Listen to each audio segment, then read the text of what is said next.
The Stone of the Philosophers, Elagabalus, Vocatio Sol Aurum. The ancients adored the sun under the figure of a black stone, which they named Elagabalus or Heliogabalus. What did this stone signify, and how came it to be the image of the most brilliant of luminaries?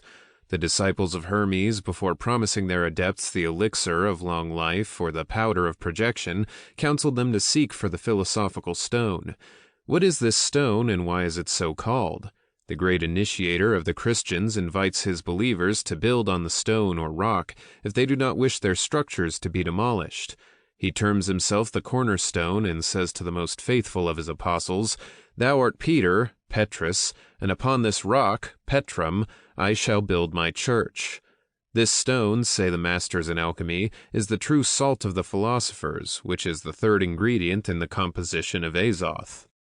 Now, we know already that azoth is the name of the great hermetic and true philosophical agent. Furthermore, their salt is represented under the figure of a cubic stone, as may be seen in the 12 Keys of Basil Valentine, or in the allegories of Trevisan.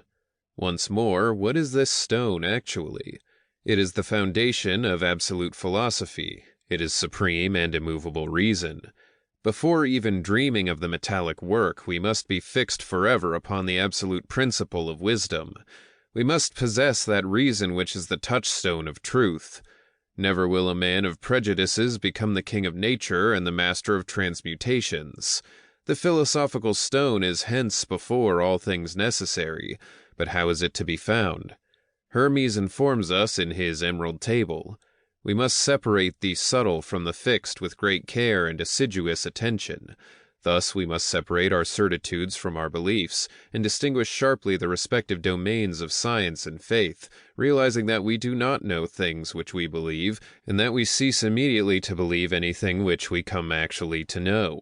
It follows that the essence of the things of faith is the unknown and the indefinite, while it is quite the reverse with the things of science. It must be inferred from this that science rests on reason and experience, whilst the basis of faith is sentiment and reason. In other words, the philosophical stone is the true certitude which human prudence assures to conscientious researches and modest doubt, whilst religious enthusiasm ascribes it exclusively to faith. Now it belongs neither to reason without aspirations nor to aspirations without reason. True certitude is the reciprocal acquiescence of the reason which knows in the sentiment which believes and of the sentiment which believes in the reason which knows.